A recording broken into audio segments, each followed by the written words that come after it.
Welcome to the Traitor, a Traitors podcast. I'm Matthew, a writer working in unscripted TV development, and this podcast is dedicated mainly to English-speaking versions of the worldwide hit TV format, The Traitors. However, we occasionally veer into other strategy reality competitions like Million Dollar Secret and Genius Game. This season of the podcast is dedicated to the brand new franchise of my favourite show, The Traitors India. We've already looked at episode 1 in great detail, and today we'll be recapping and analysing episodes 2 and 3. And when I say we, I mean my co-hosts MaJiKer and I. MaJiKer, welcome back. It's been so long. How are you? I'm very well. Yes. How are you? I'm good too. Now, Matthew, I gave you a full intro last time on the pod. In case anyone has forgotten or is somehow joining us just for episodes 2 and 3, maybe you could tell us a little bit about who you are and what you do. Yes. So I am a songwriter and producer by trade. I'm also just about to qualify as a life coach. I do a lot of mentoring and coaching with musicians and artists. And funny factoid, randomly, despite not being much of a singer, I found myself in November in a recording session for a certain cult indie, one more than cult, mainstream indie UK band who the album I sang on happens to be number one in the charts this week. So, music is a tricky thing, but when you get to sing on a pulp album, you take that and you run with it. So I'm running with it. Yeah, you're no longer one of the common people, you might say.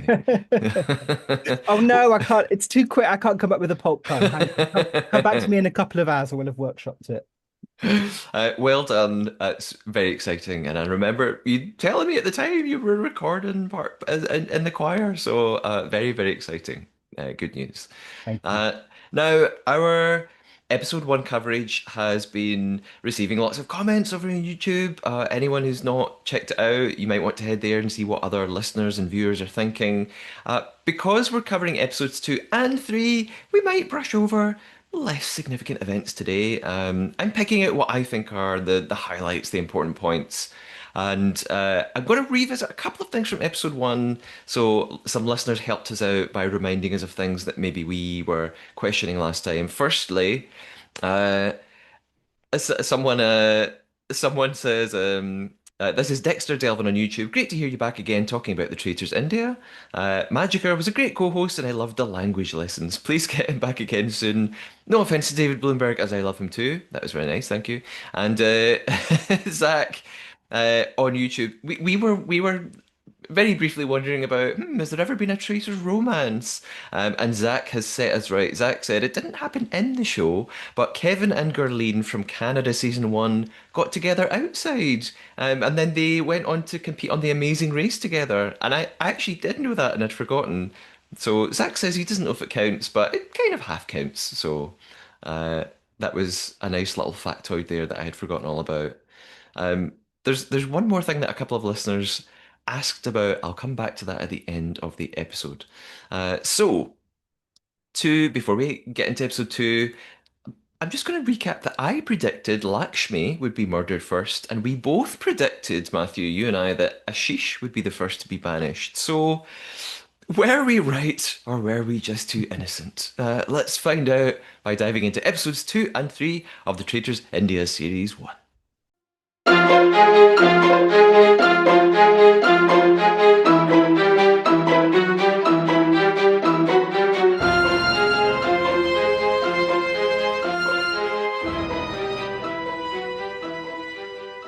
We begin with our recap. What did we need to remember about episode 1?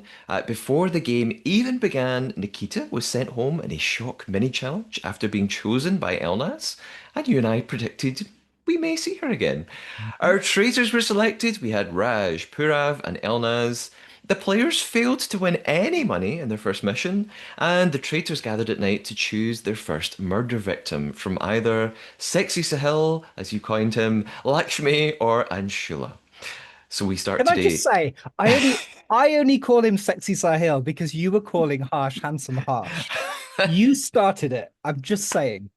That is true, and I will continue to call him Handsome Harsh throughout my notes.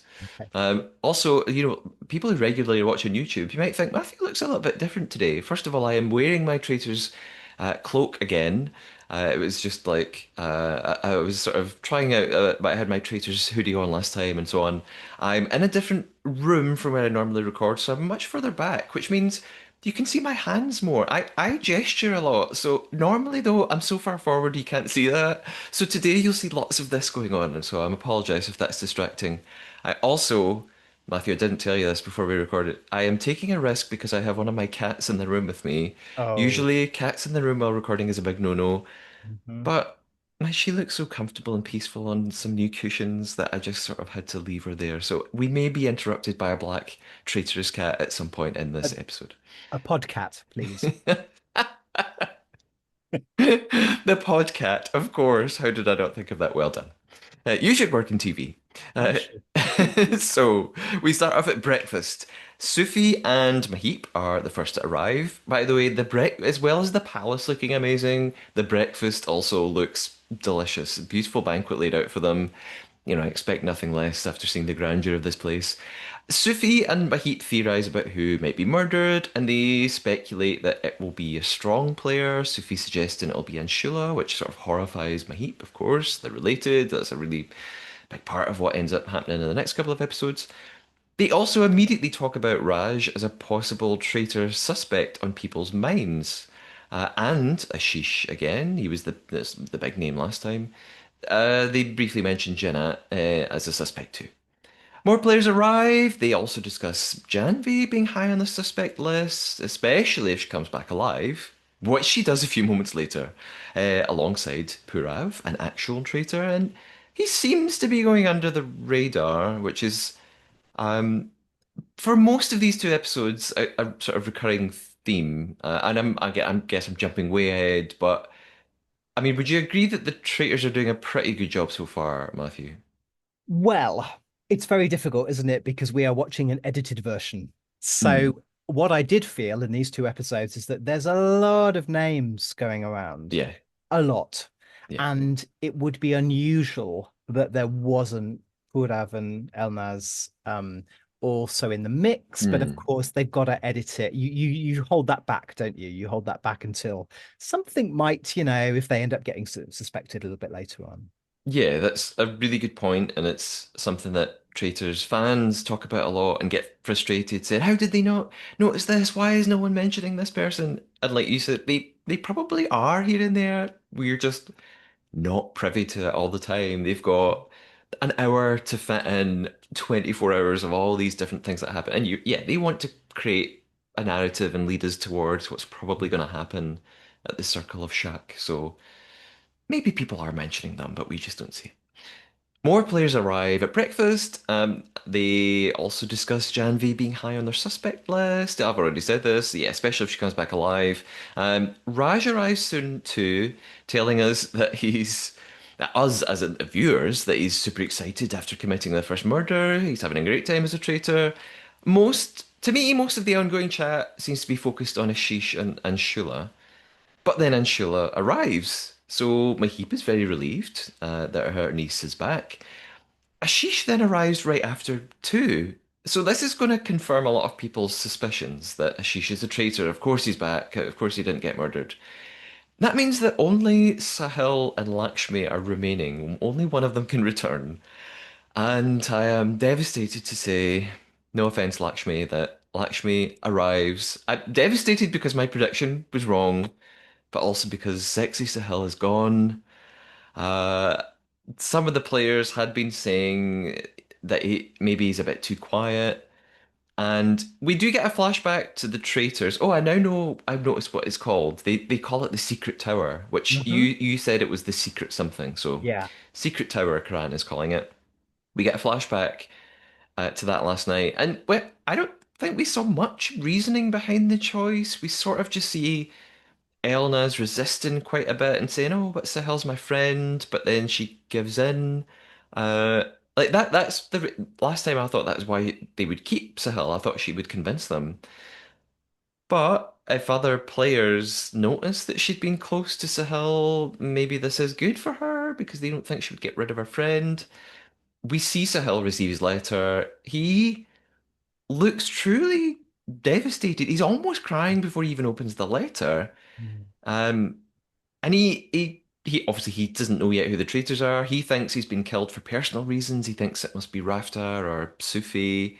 Now, listeners, if you are following Sahil on social media, you might have noticed what I noticed that IRL, Sahil is not happy about what went down. He says that he and Elnaz were actually friends outside the show. I hadn't realized that. I sort of thought they were just becoming friends there, but he says they spent 3 New Years together. They know each other pretty well. He is really upset. He claims that since the show filmed, she's not contacted him. She hasn't apologized for.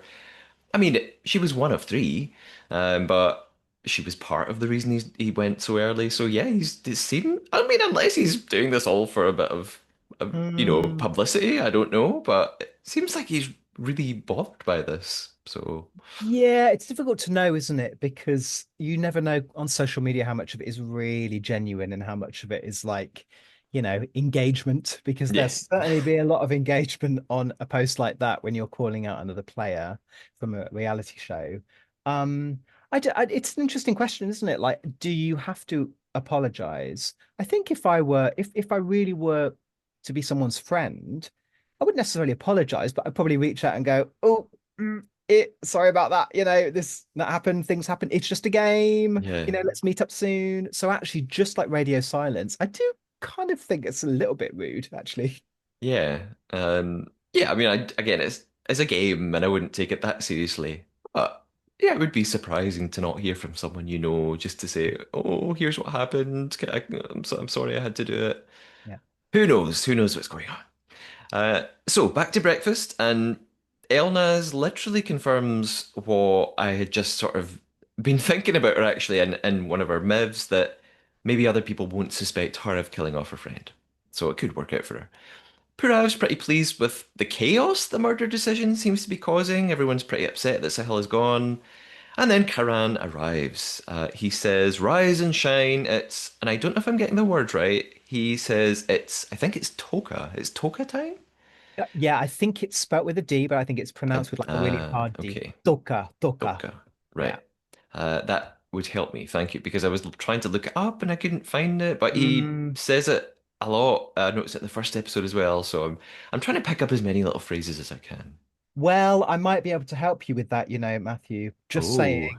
Oh, Let's okay. welcome to the new, probably very short-lived segment. MaJiKer tries to learn Hindi. So we're a few minutes late for this, but hang on. I'm going to try my best. I'm going to try my best. Okay. Podcast में आपका स्वागत है. I'm Um, going. Can I predict what that translates as? yeah, Something about a podcast? maybe. Uh, I am recording a podcast. Let's try with our little electronic friend. Hang on. Okay, here we go. Podcast. I've forgotten what it is. Hang on, hang on. This is not going well. Hang on, hang on. I'm going to get this. Podcast में आपका स्वागत है. Here we go. Welcome to the podcast. Hey, it Thank, worked. thank you. Okay. You obviously spoke it well enough for the AI to understand you. So, I've been practicing for like 2 days. It's really hard, but Hindi is such a beautiful language, and I've always wanted to learn a little bit. So that's the first of my three phrases. So, take it oh, with you. first of three. Does that mean there's more to come today? If you really, really can tolerate it, there might be two more. Yeah. I'm here for it. So you decide when is best. Okay. So Karen is here. He lets them know that they'll have the chance to avenge Sahil's murder at the Circle of Shak tonight.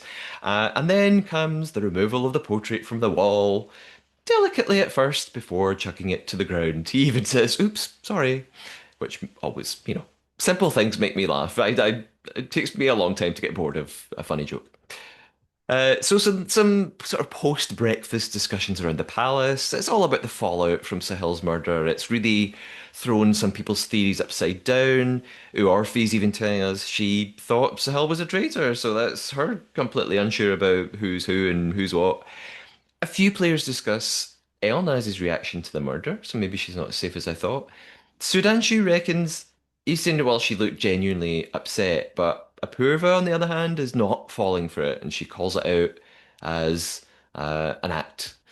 Apurva's, I mean, I talked a lot about her last time. She's great TV content. She's a very interesting character in terms of her perceptions of things and her opinions. So there's Mhm. a lot to say about Purva, and especially in this episode. Yes, I'm gonna have opinions, but let's get there when we get there. Okay, okay. Tensions rise between Janvi and Mahit, I noticed, kind of ends up with them both suspecting one another, and it's just this tension that goes on and on between them throughout. It's all, I think it's all based on one person suggesting a name, and the other person didn't agree with that name. Um, Janvi just sort of seems to become the topic of conversation amongst lots of the others. A lot of them have her firmly on their radar, you might say. And of course, Raj is all too happy to jump on this, and he starts this campaign. He's convincing people that they have to vote collectively tonight. They've all got to go the same way, and he wants them to vote for Janvi. Interestingly, Apurva then tells us in her MIV, her master interview, that she is still 100% convinced Raj is a traitor. Even after telling him she thought it was him. She says, yesterday I thought it was you, but now I don't. But she's lying. She's convinced it's him. It's really funny to see, even in other franchises, the 100% phrase is like the go-to way to express like your absolute certainty about something. 100%, they say it all the time. Yeah.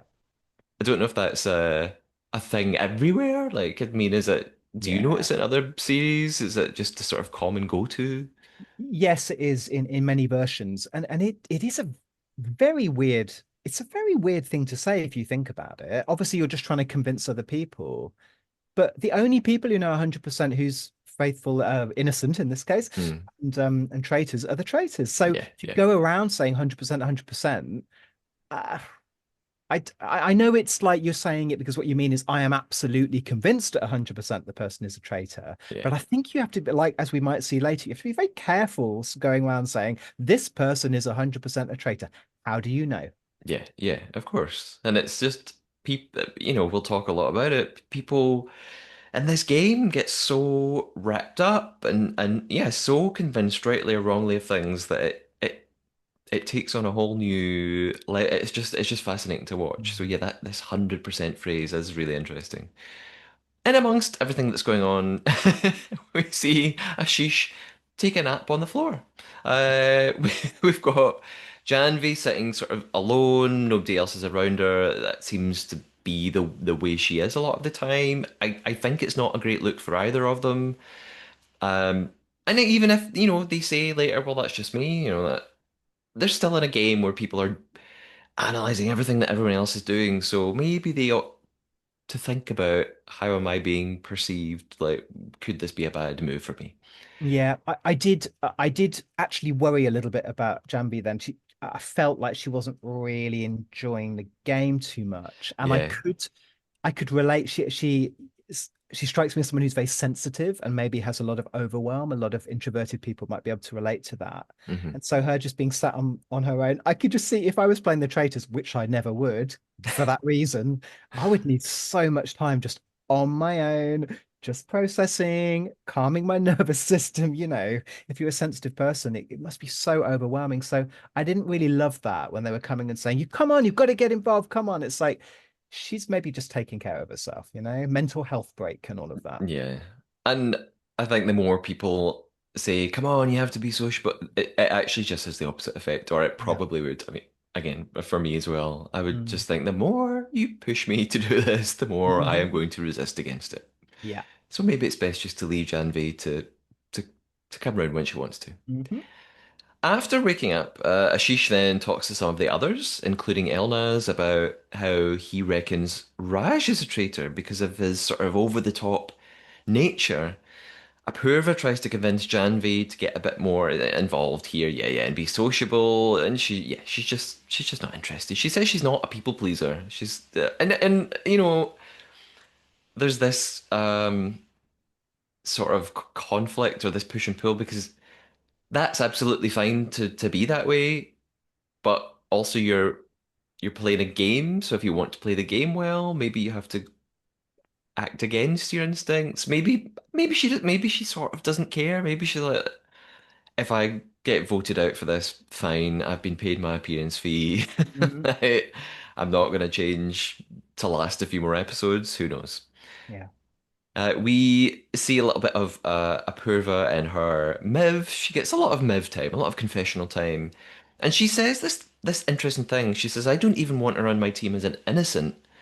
And Raj echoes this sentiment. No, of course Raj is a traitor, but he's saying to some of the others outside a similar thing that, well, she's just a bad, even if she's not a traitor, she's not a team player. And that's something that I notice across different versions of the show. Yeah. People just getting so frustrated with other players that they sort of end up saying, well, I don't even care if they're a traitor. I just want them gone. Um, and sometimes it happens. Sometimes players do get eliminated because the other players just don't like them. Yeah, Um, and when they get banished, there's this kind of look around the table when no one, only their close friends are bothered. Everyone else is like, fair enough. Next, they just move on because they're like, it's like I mean, again, I won't spoil anything for anyone catching up on other seasons, but there was a recent international season where one person was so annoying, like so annoying, and constantly saying, again, it was this 100%, 100%, you go, it's like, calm your boots, mm. and actually he went out and you just felt like the thorn had been removed from the bear. You're like, okay, now we can heal. Let's move on. Yeah. And a lot of people think that, this is something that David Bloomberg, who's regularly on the podcast, has talked about. David thinks, I think, and don't want to misquote David, but I think he sort of agrees, actually, that's fair enough. If someone is distracting everybody or doing something that's really stopping everybody from being cohesive, maybe it's okay to just vote them out. I mean, if it helps you play the game better. So it is time for the mission today.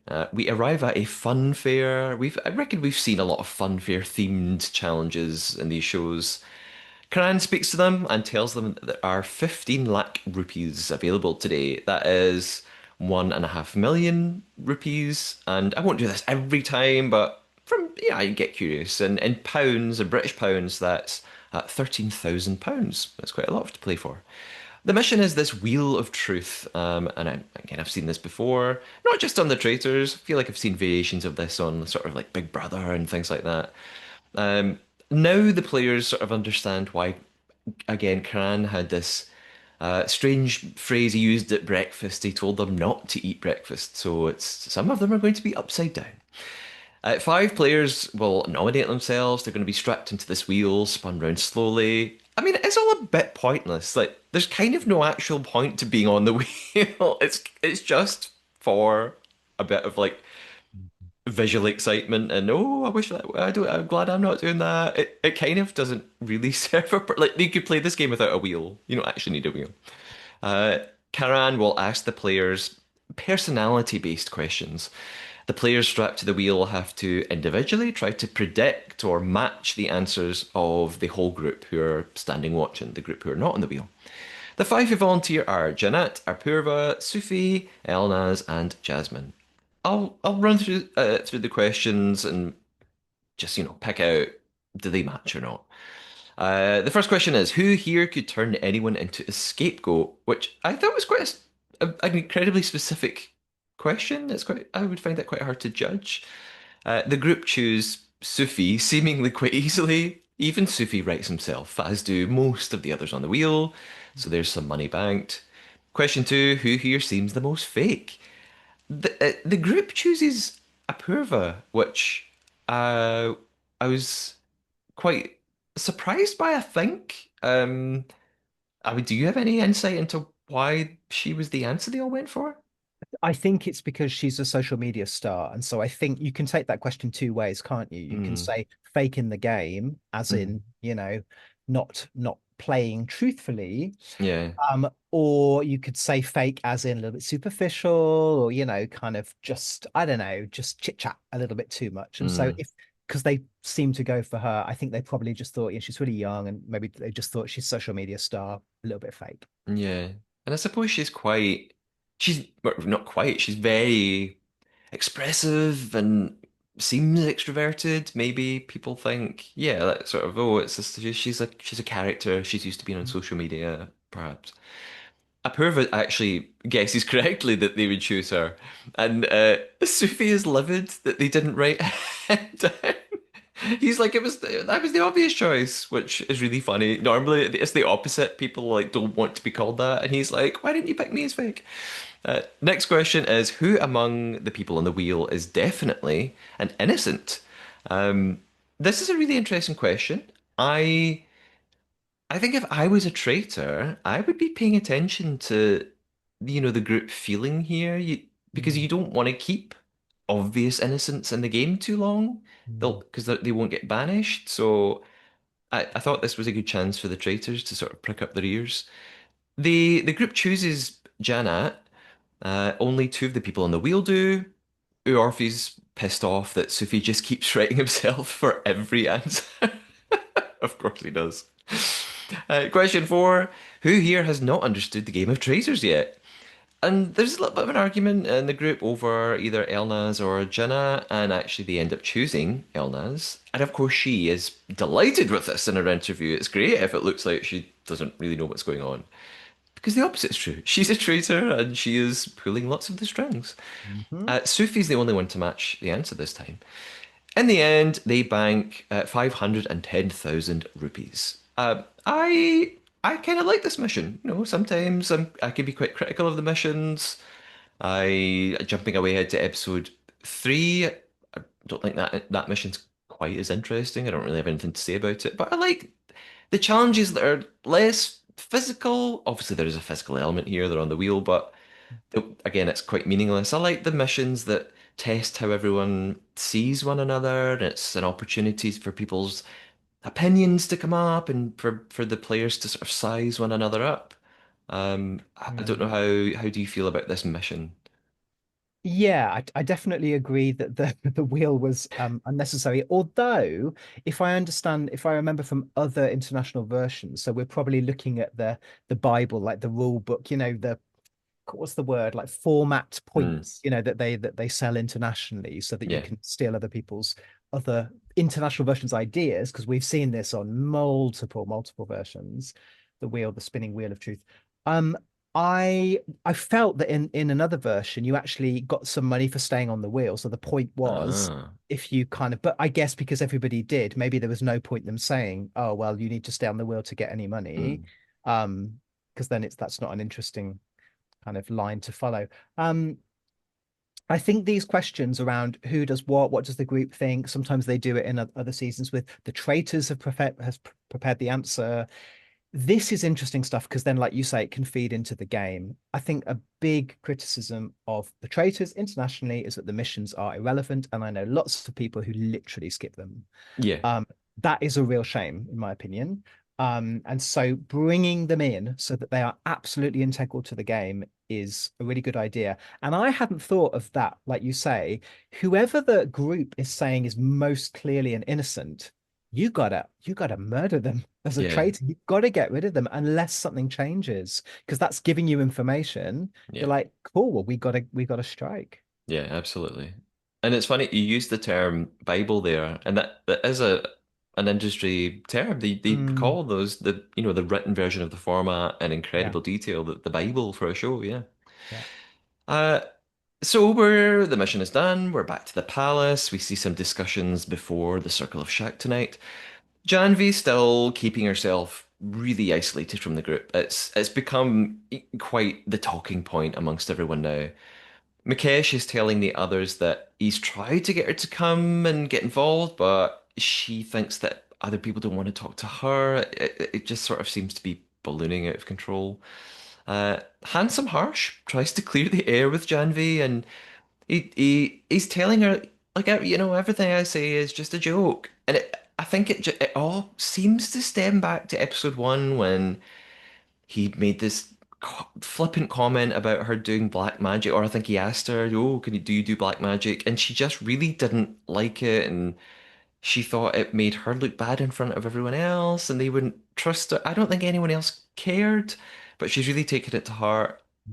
The conversation just doesn't go well. They just end up yelling at each other, and she's still annoyed about this comment, and she also claims that people leave the room when she's there, and it's other people, it's not her, and of course they're all refuting this. So it just doesn't really seem to resolve itself. There's another semi-argument that breaks out with Karan at the helm. Karan K, not host Karan.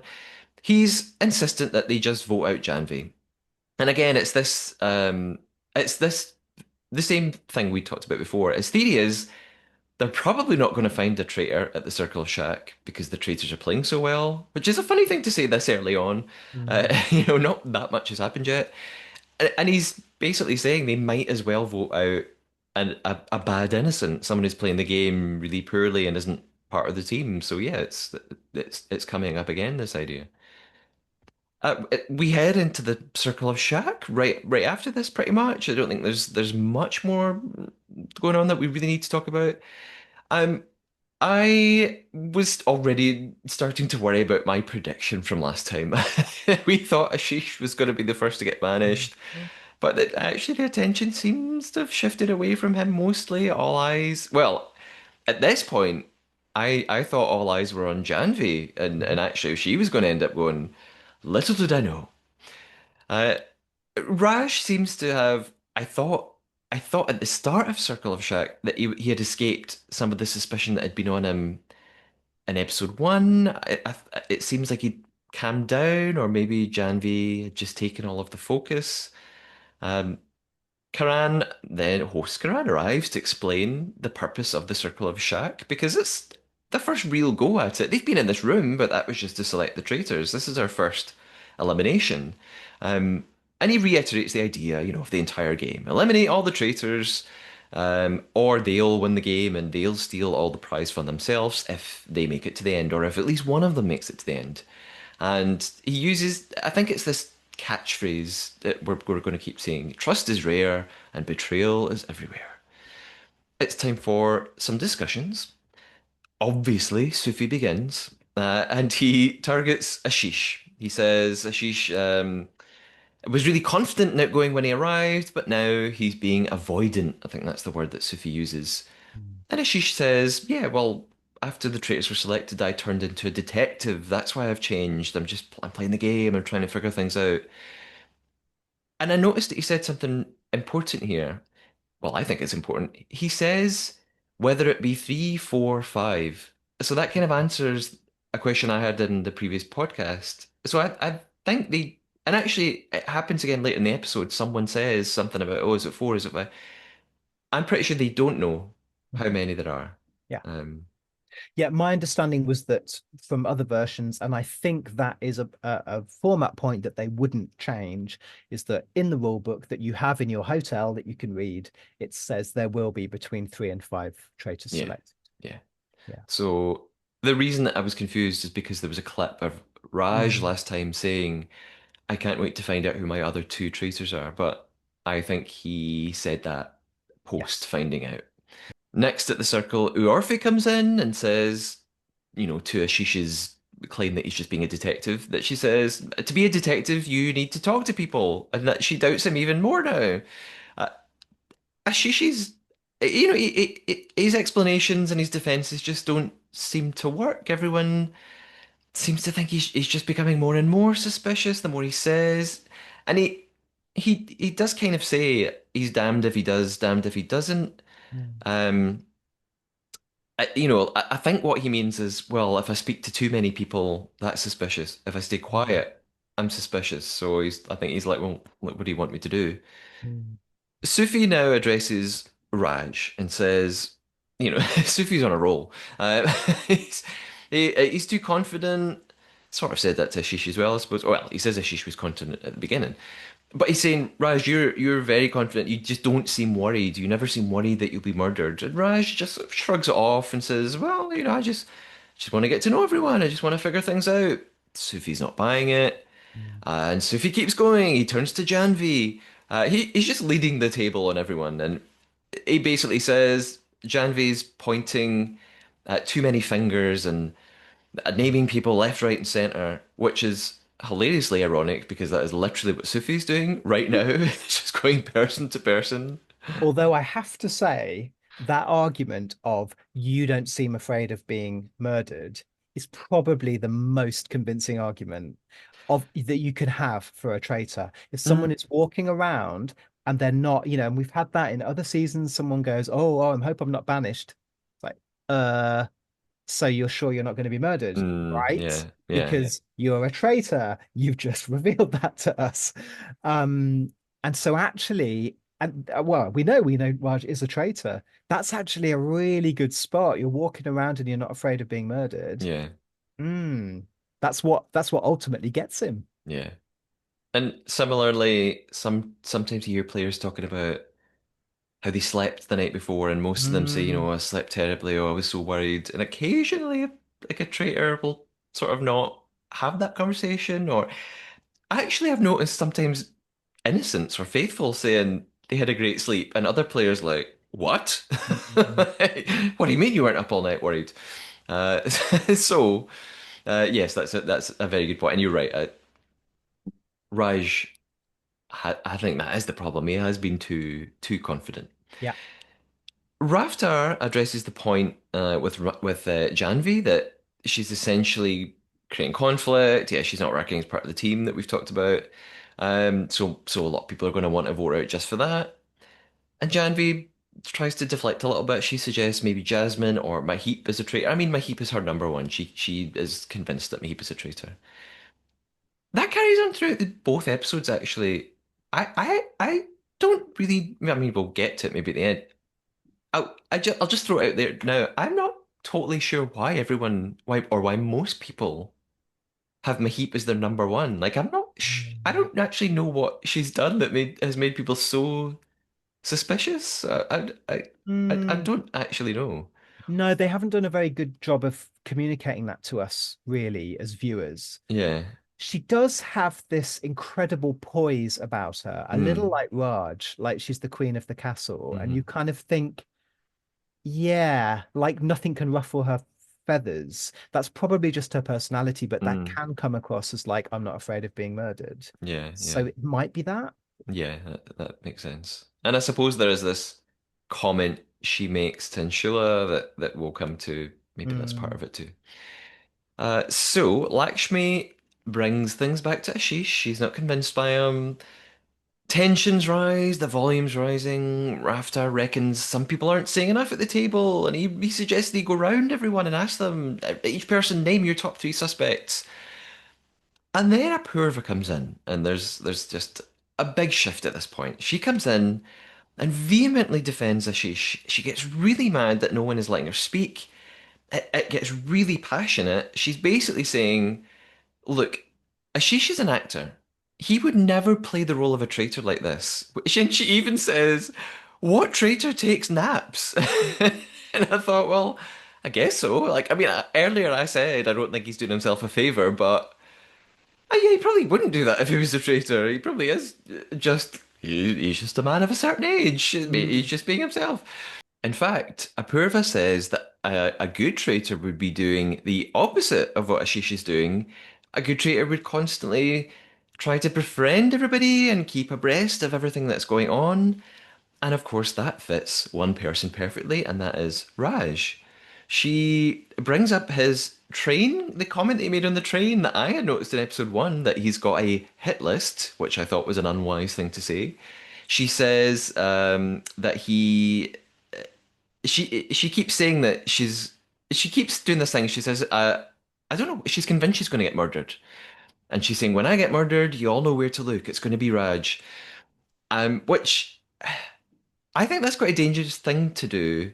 To say, well, I'm going to get murdered, and you know who it is. Because if Raj, first of all, if Raj isn't the traitor, then the real traitors could just use that and murder her to frame Raj.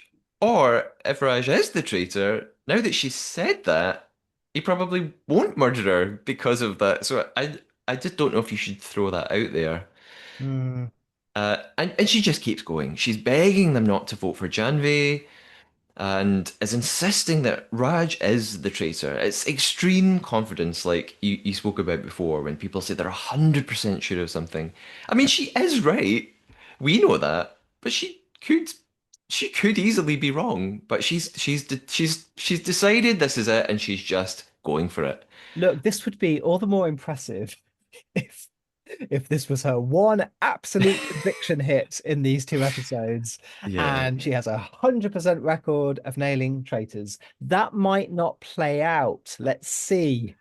Yeah. It's yeah, episode three thing. In fact, we don't even need to wait to get to episode three. Hmm. Episode two things turn around. But It's it, but it's that moment when a player who's so convinced goes, "Oh, and you're next," and you go, "Oh no, yeah, you were yeah, doing so well." yeah. So at this point, she is doing well. Yeah. And then it's just a domino effect. Various other people start saying they also think Raj is too confident, and a couple of people say, "Oh, actually, I thought it was Raj too, and I just was too scared to say it, but I'm going to say it now." Um, and I mean, we can talk maybe more at the end if we can talk more about the broad idea of the whole game strategy of, it's their first circle of shack, and they're immediately going hard on someone that they genuinely think is a traitor. And we've talked loads about it on this podcast before, that actually that might not be the best way to play this game, but perhaps we'll come back to that. So Raj briefly defends himself before Karan returns to end the discussions and get the votes going. So I'll run through what everyone picks. I'll just pick out a couple of, sometimes they give the reasons. So I've picked out some highlights. Ashish is first to set us off. He votes for Raj straight away. He says there's too much ease about him. Maheep is next, votes for Janvi, says there's just too much chaos around Janvi, thinks Janvi's trying to confuse people. Raftar votes for Raj, and then Elnaz votes for Raj. And Mm. to turn on a fellow traitor on the first banishment, I'm sure it's Yeah. not unheard of, but Mm. it feels rare. So I was really surprised at this. Yes, and it's difficult, isn't it? Because usually, this is a conversation to have actually. I don't know about you, but this does not feel like the first season of The Traitors. This Mm, does not feel like a first season no. because that first moment on the first season when a traitor for the first time votes for another traitor, you get the music, you get the Sam Watts or Yeah. whoever it is, oh my goodness, the traitor has voted for a traitor. I cannot believe what I'm seeing. That did not happen. She just Yeah. flipped over her board and you were like, yeah, Swaj. And I was like, oh, hang on a minute. You're a traitor. You've just done it in. They hardly made a point of it, did they? Yeah, that's such a good point. And I remember way back, the first series of the UK Traitors, it was the first thing I'd seen. And I still remember, I guess I won't name names in case somebody's not watched UK Traitors, the first time that happened, and it was about episode six into the show. Yeah. And I so naively had somehow thought that couldn't happen. Like my Mm, mind was blown that a traitor would vote for another traitor. So yeah, you're right. This time it's episode one. It's happening already. We just go with it. There's no big build up to it. So, but I mean, I still was surprised it happened so quickly. mm, Next is Handsome Harsh, votes for Raj, and he says, our elders have taught us if a fruit is too sweet, it is artificially ripened. I like that little proverb. Lakshmi votes for Ashish, as does Raj, of course.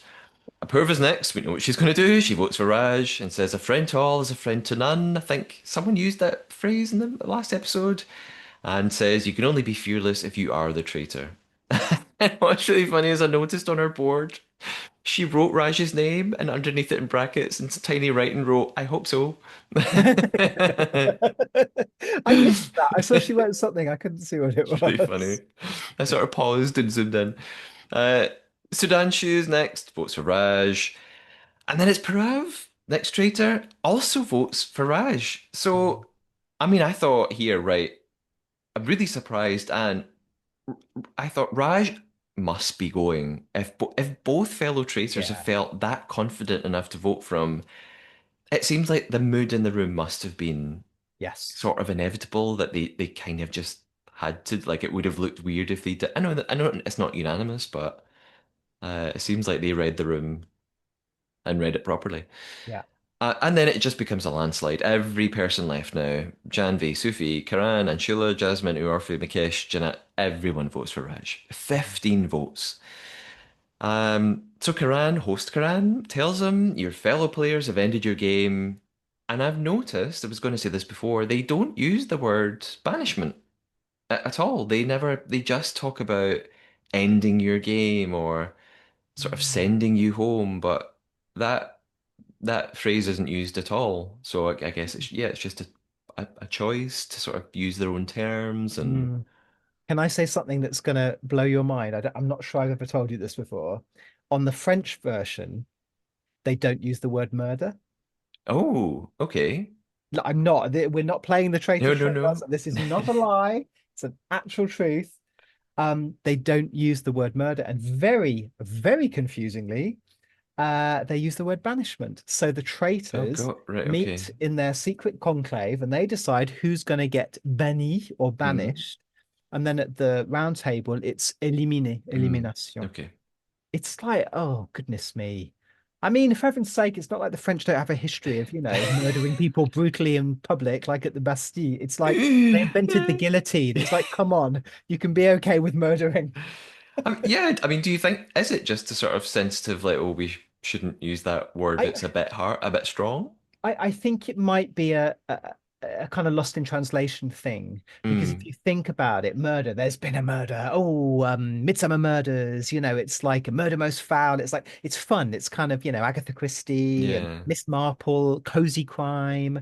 We have that in the UK. I think that the French equivalent, which I think they might have, I'm trying to just think now. Because in the French Canadian, they do say tuer, so to kill. I think it would be assassinat, like to assassiner. And Mm, to assassinate someone, that feels a little bit yeah. maybe a line has been crossed. So Yeah. I don't know why they just decided, no, we're not going to murder, but I think they're regretting it because they're trying to make it more and more kind of dark and spooky. I think that was a bad call on their part. Yeah. Yeah. So Raj is not banished, but yeah, eliminated, voted out, however we want to phrase it. Again, Karan just says, "Ended your game. Your game's been ended." He stands to give his goodbye speech and says, "I welcomed all of these people with an extended heart as family. I guess it turned out to be my folly. People say to me that I trust too easily. I did wonder if that was that a little bit of a hint at his fellow traitors turning on him, saying that he trusts too easily. I don't know, or maybe he's just building up a fake. He's trying to psych them out. He Mhm. says it's okay. I love you guys, and then they're obviously sort of walked through this in advance. Like, give your speech, and then Karan will ask you if you're a Yeah. faithful or traitor. Like, don't say it too soon. So it comes back to Karan. Raj, it's time to tell the truth about yourself. Are you an innocent or a traitor? And he sort of shakes his head. Sorry, guys, my wife's right. I don't know how to lie. I am a traitor. What? They go nuts. It's Apurva's ecstatic. They're going wild. And she's screaming, kill me after this. I won the show. It's a great moment. Love to see it. And, they're all congratulating Apurva. You did it. You caught Raj. Um, Eve, I did wonder for a moment, is there any chance some of them will think she was too good at Mhm. knowing it was him? We've seen things like this before. Um, and we cut to a couple of clips of our remaining traitors and their Mevs, Parav saying, yeah, well, I had to act like I was really happy, but actually now I'm scared. And then Elnaz is just like, well, we had to play the game and oust him. Like she's quite happy that she no big deal. Karan congratulates the group, but tells them, of course, the traitors will strike back. That's making me think of Star Wars for some reason. And reminds them, of course, tonight there will be a murder. It's time for some discussions before midnight. We head off out of the circle, and the congratulations for Apurva continue. Everyone's praising her. Um, I I wonder if anyone realizes, apart from what I said a minute ago, is anyone suspicious of how good she was? I also wonder if anyone realizes um, that this could be a bad thing. You know, sometimes it's bad to be a great traitor hunter because well, the traitors don't want really clever player. They don't want to be caught. So someone being this good this early might not work out well for them. I mean, she did make that. She says, "I don't care if I get murdered now." I'm sure she didn't mean it. Um, However, we immediately cut to, and you've alluded to it, Matthew. She then says that Mahip is definitely the next traitor. Oh well, her Mhm. intuitive streak has come to an end. And we even see Mahip saying she knows people are going to think she's the next traitor. And actually, I'm answering my question that I had earlier. There is a reason why people are convinced. It's because she was so defensive of Raj, or that's part of it Mm, anyway. Up until now, she refused to believe that he could be a traitor, so maybe that's why people think she was trying to defend him. Meanwhile, we see Lakshmi get genuinely upset about Raj. That she didn't spot him, and she's saying this happens to me in life. I get screwed mm. over by people. It's it's like a sort of very real moment, and Yeah. it's it's just one of the things that fascinates me about this format. It is so psychologically revealing. You can tell so much about people that, like, you know, the Mm. fake structure of a game can sort of actually strip away things about people's psyche, and sometimes maybe in quite a like, you know, I hope there are mental health people there, and that someone's afterwards like, "Are you okay? Like, do you need to talk about this? You actually really Yeah. seem upset." But Yeah, I felt that. I really felt, okay, this is like the reality part of reality TV. This is not part of the game at all. This is mhm. someone who clearly has a lot of, I don't want to call it trauma, but stuff to deal with. Yeah, yeah. I just have to like lighten the mood a little bit, Matthew. Have you noticed how the subtitles are censoring what the players are Yes. actually saying?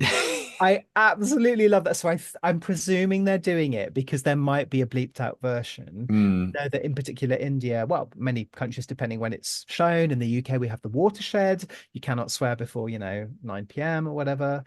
Um, but they are saying the F word left, right, and center. And every time, and it's different every time. So when Apurva was doing it, she was going F this, F that, or whatever. I want to effing speak.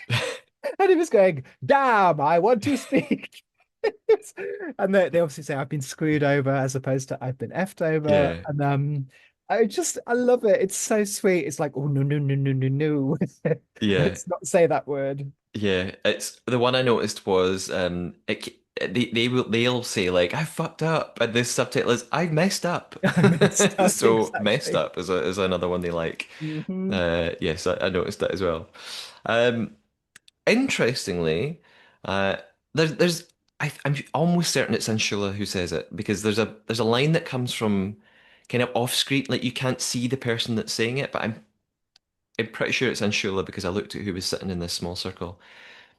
And Sheila does suggest to Lakshmi, Mahip, and Sudanshu that it's the four of them sitting in a little circle. She just says it. It's just one line. She says, you know, Apurva could be a traitor who just threw her fellow traitor under the bus. So I thought, oh, someone did think of it. Oh, and while we mentioned sort of psychology and making sure people are all right. Listeners, I would definitely recommend going back and listening to an old, well, I say old, it was a few months back, a podcast episode I did with a psychology researcher called Suzanne Zedijk. I did a whole episode with her. She is fascinating. She's an American. She lives in Scotland. She teaches all over the world. She's got a huge online following, and she loves the Traitors, and she's fascinated by what it reveals about interpersonal dynamics and interpersonal relations. And I put so many questions to her about the show, and you know, she's just incredibly clever and really interesting to listen to, and she answered some of the listener questions. So, while Matthew and I are talking about psychology, if it's sort of appealing to you, definitely go back and listen to my episode with Suzanne Zedek. I loved it. I'd love to have her back on.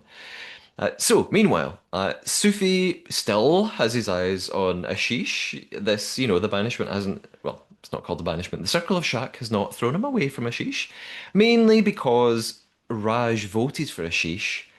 So Sufi thinks maybe it was a last-ditch attempt to get revenge on a fellow traitor. Although that doesn't really add up to me, because Raj had been gunning for Ashish the whole time. It wasn't really a last-minute thing. So Mm. I think Sufi's not really thinking that one through. And then we get the midnight chimes, and before we head off to wherever they go to head off, we get a bit of a purva and a saying, she sighs and says, Jasmine's also a traitor. So I thought, no, Apurva, no, you were doing so well. And off we You go. Yeah, you yeah. spoke about a streak. I don't know if Just, one counts as a yeah, it's streak, not really but a streak, is it? she's on a Yeah. winning streak of one. Yeah. Yeah, need a different word to describe that. So it's off to the secret tower. And Karan tells us that as per the rules of the game, when there are two traitors left, they have the choice. They could recruit an innocent to become one of them. And Elnaz and Prav meet, and they talk a little bit about how they just had to vote for Raj. It was what an innocent would do. They're playing the role of an innocent, and like we said, it was kind of it must have been obvious that's the way the vote was going. Elnaz reads the instructions from Karan about what they might do, but she and Prav they just agree really quickly they're not going to recruit. They just want to get rid of another player. They want to shock everyone. They want to bring the morale down. This is something I've talked about in the podcast before because a listener asked this question. A listener had sent in an email, I think, saying, "Why would traitors ever recruit? Mm. Um, what's the point?" And I think sometimes there are good reasons, but I think Elnaz and Prav make the right choice to just continue and murder someone. What did you think of their Yeah. decision, Matthew? I really loved this conversation actually. And again, it was absolutely not the conversation of a first season of a Yeah. franchise because they immediately, rather than, oh, what if they say no? Maybe they'll say yes. It was none of that. There was maybe that was in the conversation, it was edited out. But what we saw was some really sophisticated kind of season three, season four type conversation saying, nah, not going to recruit now, got to keep shocking them, keep the Mm, morale down. yeah. Like I thought their conversation was so intelligent and so on it. And what I loved is they're so in the game. Hmm. On a first season, it can be a little bit like, oh, what are we doing? Or finding our way, a little bumbling. These two are so in it. They're playing it like chess. I Yeah. really loved this secret tower chat. Yes, me too. And so now that they've made that decision, they just go straight to, well, who are we going to murder? They discuss Jasmine because she at some point had named Elnaz as a suspect. Although I wonder that might be a good reason to do the opposite and keep her around. Because, why would Elnaz, if she was a traitor, keep someone who was naming her? However, they worried that actually killing Jasmine will make Mahip a less likely suspect because she and Jasmine are really close, and Mahip's already a great potential for the next elimination. They discuss Apurva, saying, well, actually, they need to keep her in the game and they want to get on her good side, maybe even recruit her down the line, or get rid of her if she keeps getting things right. Looks like that's not going to be a huge worry. And they suggest Ashish. They think, well, that would really confuse people. They want to keep Lakshmi in the game because she didn't vote for Raj, so that makes her look suspicious. Maybe people will think she's a traitor. They narrow it down to Ashish, Lakshmi, although I'm not sure why, given what they just said. I was a bit thrown by that. Or Mukesh, because they reckon Mukesh is very observant and smart. The decision's made, sealed, and it's the end of episode 2 already. Mhm. So did you notice, Matthew, how they use their language to refer to the other players? Um, I- I'm a bit of a language geek, so I Is don't it know if you the spotted. I noticed that they add Sir on to the end of the men's names, Hmm. and there's something else, but I can't quite remember what it is. But Yeah, so I looked it up. I knew about the Sir or the G. So G is like mm, the honorific. I think there's something in Japanese, maybe san. It shows respect for your elders. Okay. But also they said bai, which is like brother or like Ah. family member. So what is Hmm. so I find it really touching. I don't know if it's just my Indian like history, my heritage. Also, I had a really good friend who lives in Southall, which is the Punjabi Sikh area of London in kind of West London. And when I used to live abroad, I lived in France. I used to come and stay with her and her family. Yeah. And her mom and dad were my auntie and uncle. Like that's what they just, called. Yeah. So Yeah. not related, but that's what you call it. Say, oh, auntie. But I would never say uncle. I would say Uncle G because Ah.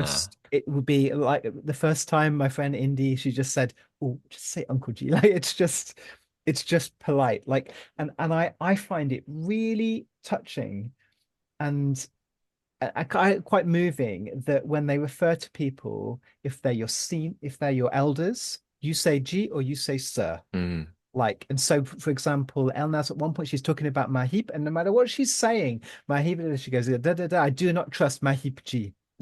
You're saying I do not trust Mahip, who's an elder who I respect. Yeah. Yeah. It's just a beautiful facet of Indian culture.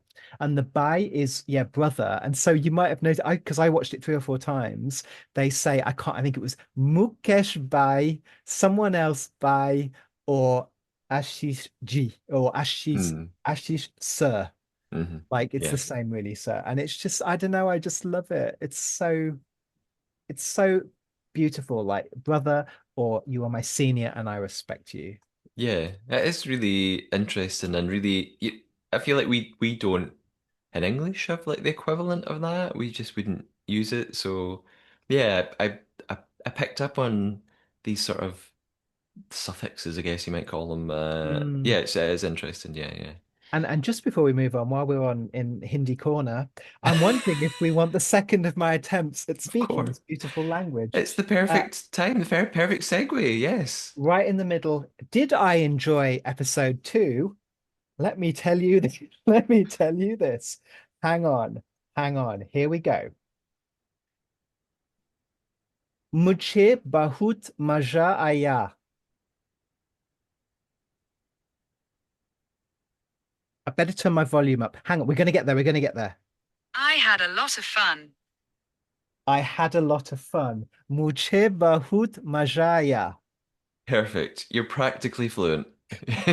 I'm basically just like fluent now, so You could watch without the subtitles, I I think. I can. I really can. I mean, all the bits when they're speaking Hindi, a little bit tricky, but I get the you just get the vibe. Yeah, This is we're you moving can on figure to it out. episode 3, starting immersion, full immersion. Yeah, yeah. It's by the end, this podcast we'll be speaking in Hindi. We'll need subtitles. We basically will.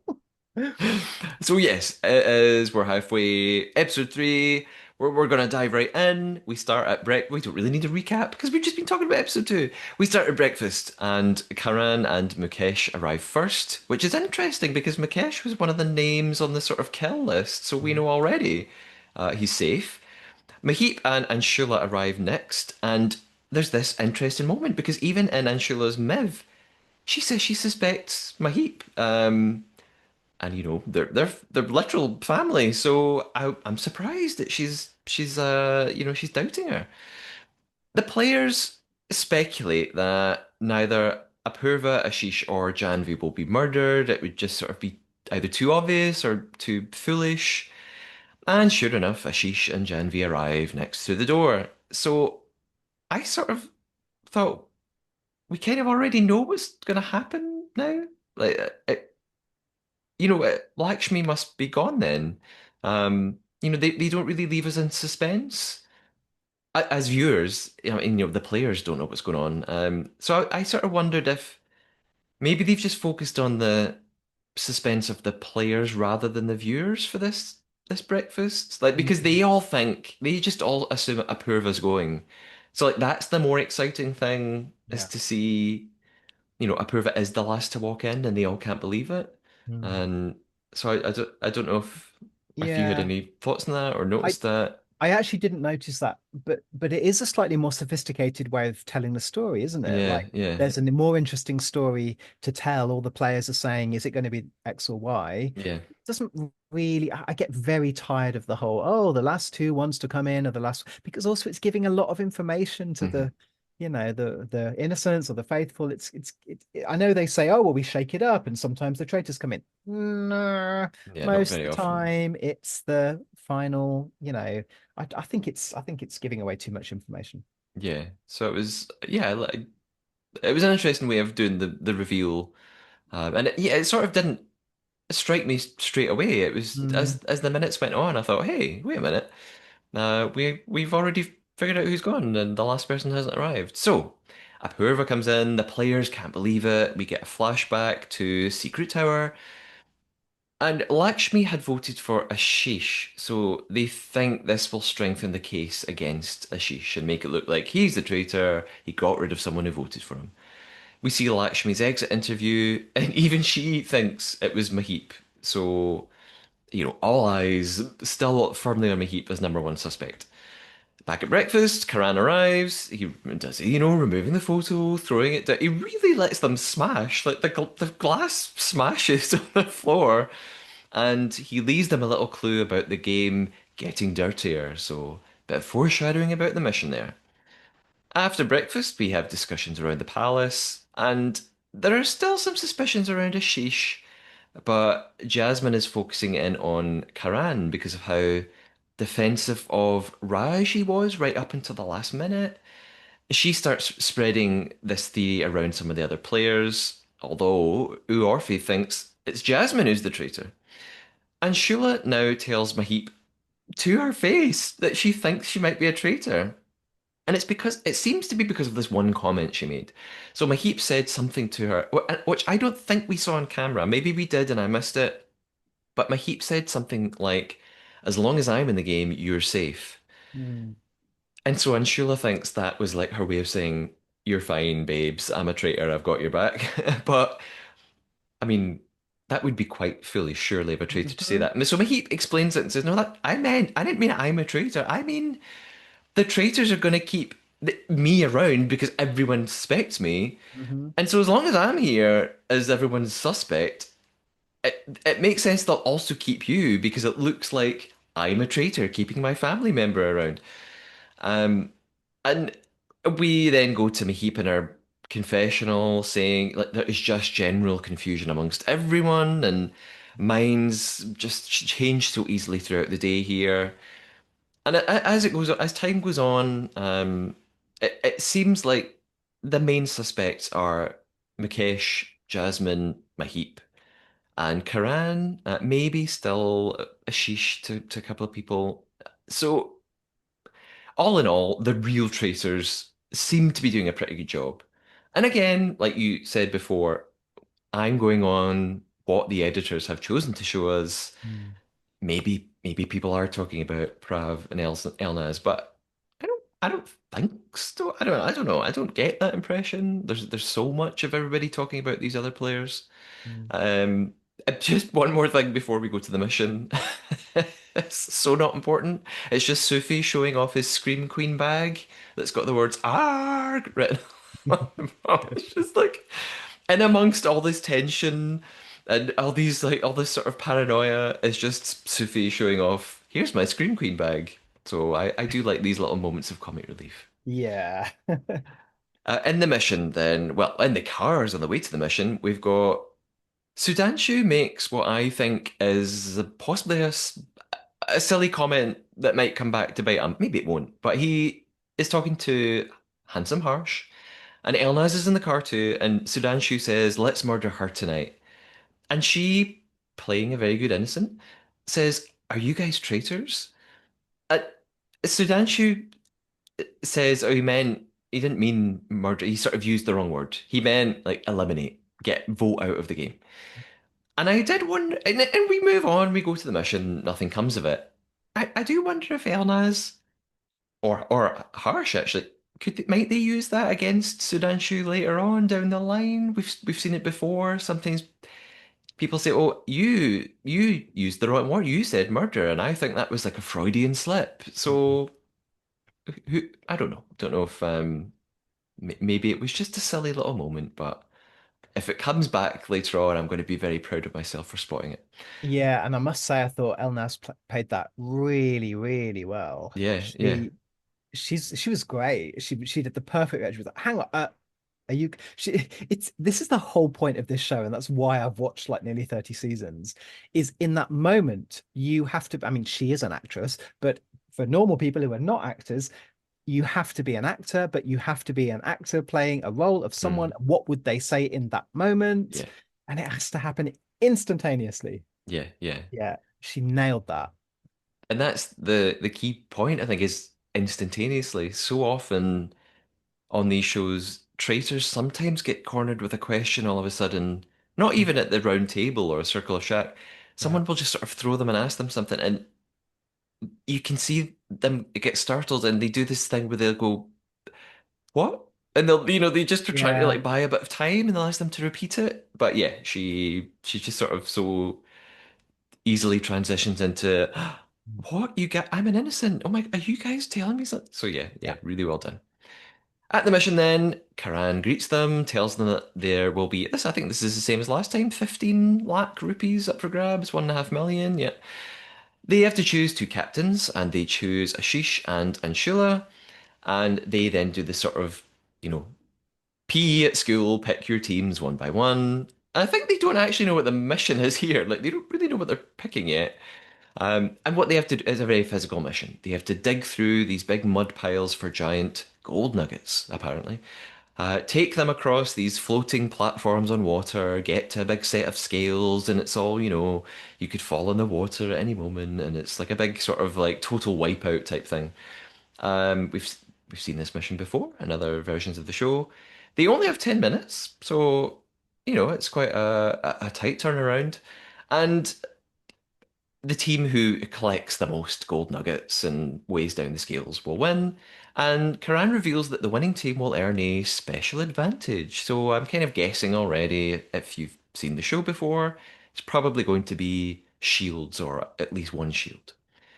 There's not an awful lot for me to say about this mission. Like I said, I enjoyed the episode 2 mission more. I thought it was important and it revealed things. This is kind of just people running around doing silly things. The highlights I've picked out, Matthew, feel free to add in anything you think I missed that's crucial. Raftar just sort of deciding that he doesn't need the platforms, just dives into the water to swim it, not realizing how shallow it is, really made me laugh. I thought, Karan was going to say stop, that you can't, it's not the rules, but they kind of just seem to let him do it. There's lots of slipping and flailing and gripping on and falling over and splashing. Karan seems a bit rubbish at it, which people seem to be surprised at. But Uorfi, Prav, Handsome Harsh doing a great job. Team Ashish is winning quite clearly from early on, it looks like. And in the end, they do. The bank 855,000 rupees, which means the total prize pot is 1,365,000 rupees. Then we have these robed figures appearing, and they're carrying a box that has the special advantage. I, well, I had a question here, but then I kind of know the answer to my own question. I wondered why were there three figures to carry one box? I Mm, actually thought there were three shields at first, mm, and I thought they were going to have to assign the three of them. There's only one shield. They open the box. Oh, it's a shield, Karan explains. It's protection from murder for one night. It's not protection from the Circle of Shack. You could still be eliminated if you have a shield. And the team have to decide who to award it to. There's a bit of debate about whether it should be based on who performed physically best in the mission, or who ran across the platforms best, who dug out the most nuggets, or maybe it's nothing to do with the task. Uorfi gets really pissed with Karan because he's trying to argue he needs it. He's worried about getting murdered. And she's saying, "Well, you did terribly in the task today. We're not giving it to you."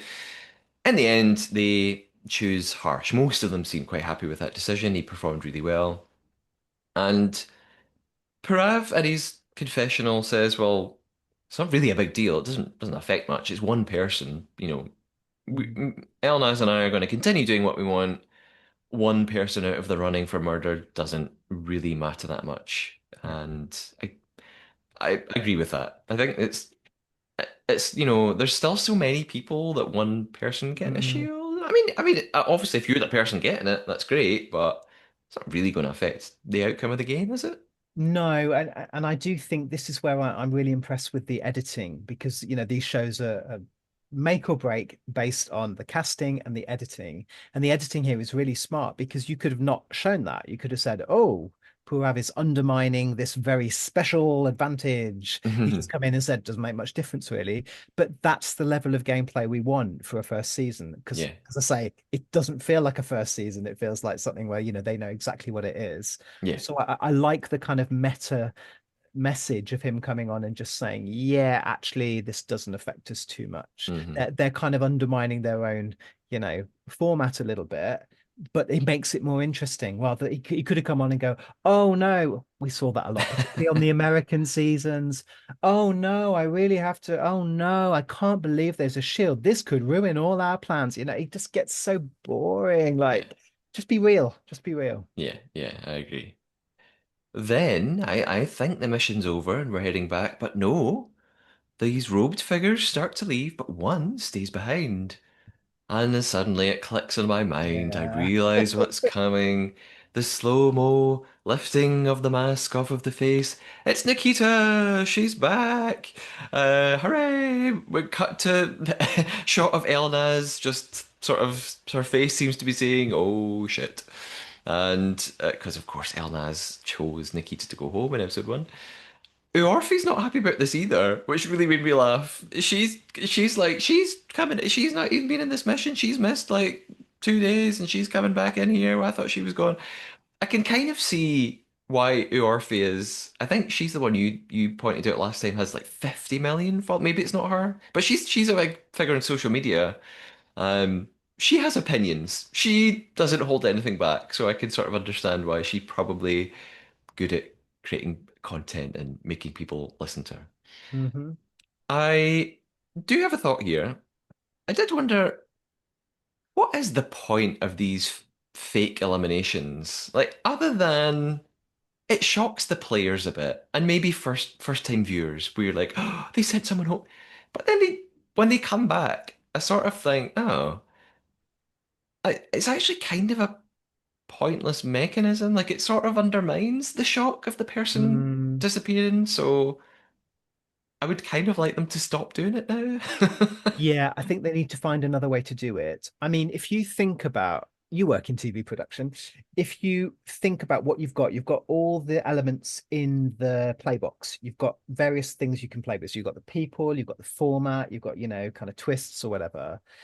One very simple twist is to say this player we remove, and then they come back here.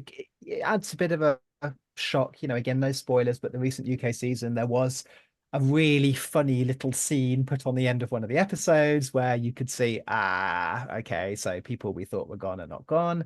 Which I think that's not a spoiler because anybody could see that, yeah, those people were definitely going to come back. Again, it's like I said on the last episode, when you've cast them, you've paid them for some kind of fee, they've taken time off work or whatever it is, you're gonna make the most out of them. Yeah, yeah, Unless you're not. I mean, there are a couple of versions where it's like, okay, you want to go? You're gone. Bye. yeah.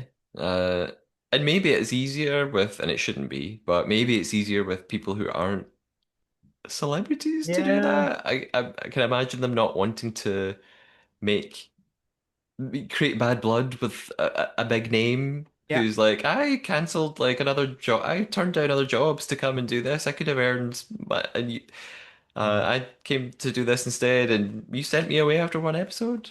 I Although, suppose it's kind of the drama, isn't it? Because you have that in Big Brother as well. Sometimes people coming back, mm, and it's just the idea that, oh, I thought I got rid of them, and now I have to deal with the consequences of my actions. yeah, yeah, It just doesn't normally play out like that. And even when those players get further, in most cases, I don't like it. I'm like, oh, you haven't really played the whole game. I don't know. yeah, yeah, yeah. I want them to maybe stop it soon, as the different, obviously new countries doing it for the first time are probably going to Mm. do it, but as existing franchises go on, maybe it'd be nice for them to do other things with it. Mm. So we get back to the palace. Nikita's given a tour, giving the lowdown, what's been happening in the game, who are the top suspects. Urfi and Apurva, there's a bit of drama. They have a bit of a fallout, and Apurva's and I don't think it's ever really going to come to much, but I feel like they probably had to include it. Like it probably was more dramatic than it seems almost, which is Mm, weird to say, but it just feels kind of separate to everything else going on. But they felt like, well, it was a big part of the day. We should probably put it in the episode. That Apurva was feeling anxious, nothing to do with the game. She mentioned her mum briefly, and we don't know the context, but she was upset about her mum. Maybe just worrying that she hasn't seen her. Maybe her mum's not well. I have no idea. That's a complete guess. I know Orphe apparently tried to comfort her, and Apurva snapped and just sort of was like, "I- I'm fine, leave me alone. Don't draw attention to it because people think I'm crying because of the game." And they're complaining to other people about what happened. Maybe it's going to create tensions as the game goes on, so it will affect things. But the rest of this episode, I don't think it results in anything immediate. no, I think that's right. I think they had to include it because it did take up a lot of the game, and it might be referred to later. Mm, It's yeah, very difficult if there's, because there was shouting and tears and all of that. So you kind of need to touch on it. But how little they touched on it did make me think, I don't think this is going anywhere, is it? I don't think it's going to affect the circle of Shaq, no, and it doesn't really. no. Although as we're speaking, I am remembering that I did watch the preview at the end of this for next time on the Traitors, and it did seem like and I don't know um, if it was the same people. I was going to say I'm sure Uorfi is one of them, but Uorfi sort of shouts at people quite a lot. It does seem like in the next episode. Did you watch the little preview of what's coming next? I won't No. spoil anything, just to say that it seems like there is a lot of tension and really people really going at one another at the next round table, and I think they might have been involved, so maybe Okay. it is going to have a ripple effect. Yeah. At the dinner table in the palace, Mukesh starts to he does this thing, and I still don't know if it was a joke or I don't think it was. He starts telling people that if they falsely accuse him of being a traitor, he will curse them for real. And they're like, um, uh, dude, it's a game. And also, I noticed them using the word dude a lot, and I love it.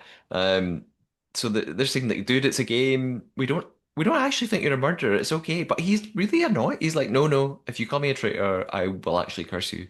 And it does come up again later.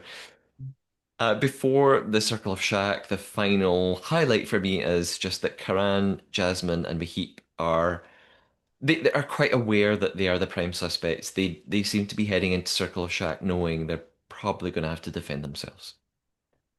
So in we go. We're around the table, and Karan lets them know that Nikita, it's her first day. She can neither be voted out nor murdered tonight, so she's got a bit of time to sort of embed into the game. Jasmine begins, again, presumably because she knows her name is going around and she's sort of going on the offense and she wants to shift attention away from herself as soon as she can. She focuses on Mahip, saying that, and sort of goes back in time a little bit and says that immediately after the traitor selection, Mahip looked stressed and like she was worried, like she'd probably just been made a traitor. And she talks about how Mahit's been targeting Janvi and Jasmine's like, I don't get why you've got this sort of relentless going after this one person. Mahit defends herself, says, it wasn't just me, everybody was talking about Janvi, I'm not the only one. And then Shula comes in and it's saying, oh, well, in fact, this is the bit that surprised me, that she brings up in front of everybody. Mahit's comment, again from earlier, that you said, as long as you're here, that I'm safe. Again, Mahit explains this. She's like, I would not say that if I was a traitor. I just meant that I'm the suspect, and it's wise for the actual traitors to keep you and me here together. Jasmine, then, I think, is trying to like be the Apurva of today. She's trying to adopt Apurva's role from yesterday, and she's going in hard on Mahip. She says, I'm 100% sure it's Mahip. If I'm wrong, eliminate me tomorrow. Classic Traitor's Hmm. persuasive line. We get it a lot. Vote me out tomorrow if I'm wrong. Sufi's up next. Of course, Sufi had something to say. That's not a complaint, but I'm not like reading Sufi. It's just I am enjoying Sufi's work on the show, shall we say.